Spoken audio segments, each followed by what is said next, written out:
Would you please welcome back to the show in the country, James Bay!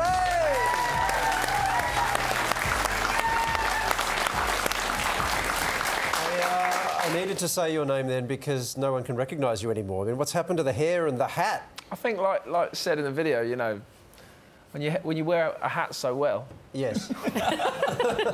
No, I don't know. It was absolutely time to evolve.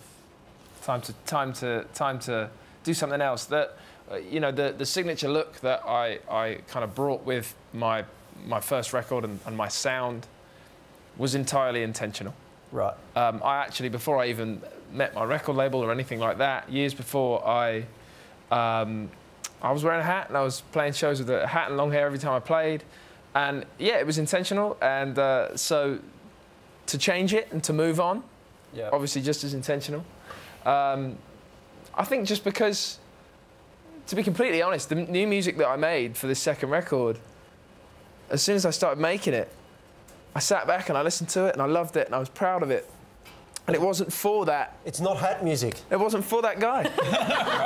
It was for someone else, someone new. It is different. It's quite a departure. And does it feel dangerous? Like, are you? I mean, it's great, but are you nervous about putting that new sound because people loved, you know, what you were doing? Definitely. But it has to have all of those things, or else it doesn't feel like it matters. It doesn't feel important. It has to feel exciting and scary, and you know, it has to feel like something else and something new. Some people have said, I love your new music, I love what you're doing, it's not what I expected. And I think, well, of course, I mean, if I did what you expected, how boring would that be? Like, and I'm for those reasons and many more, I'm obviously really excited about this new music I've made. I just like that you're using the word evolve. Like now, when I get a haircut, I can just say, you're evolving, mate. Honey, I've evolved. There you go, yes. This is a gift. You've nailed it. You toured your first album for ages. Did you have much of a break between the end of the touring and starting writing a new one? A break was like, that was the plan, but it was the very end of December 2016 that I finally finished touring Chaos and the Calm. And I got home and it was Christmas and then it was New Year's. And on January the 2nd, I looked at the diary and there was nothing in it. And that freaked me out. I did not want to just like sit at home and just sort of float around. So and all you can do at that point, when you've kind of committed to being done touring the first record, even though there were invites to go back to a lot of places and go to new places still, I said I want to make new music and I want to explore new sounds and so on. Basically, the 2nd of January 2017, I got to work. Oh. And by the middle of 2017, and there's always a bit of luck involved. For all the hard work you put into anything, you need that little bit of luck. So that came when, by the middle of 2017, all the songs were actually there and ready for this new record. Wow. And I spent the rest of the year just getting the sounds right and, you know, finessing all that stuff. Well, speaking about luck, you must have had a break at some point. When was the big break? I mean, you've been performing since you were very young. Good question.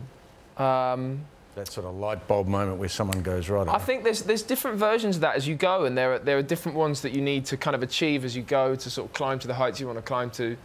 A record label, the right record label, kind of discovering you is one of those. That was earlier on. That was 2012, 2013, and that was a label, Republic Records in New York. And after that, there was a load of exciting moments. The Brit Awards recognising me and giving me the Critics' Choice Award.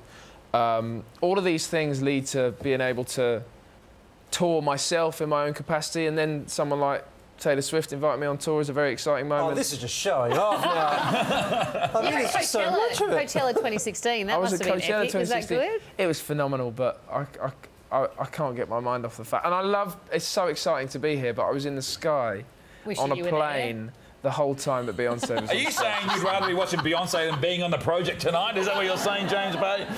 That's what you're saying. That's what you're saying. Me too. Your songs are very emotional. When you're playing live, do you ever like really connect with somebody in the front row and just like really like prolong the prolonged stare while they're like just weeping? It's happened. Yeah, it's happened. I try and avoid too much weeping. I don't know. Yeah, it's absolutely happened, and it's essentially quite a special moment when it happens. The weird one, that's a wonderful thing. There's one slightly odd version of that, and it happens more and more at shows, and there's not necessarily anything wrong with it, except when you catch the eyes of someone on FaceTime in someone else's phone, on their bed, in their pants,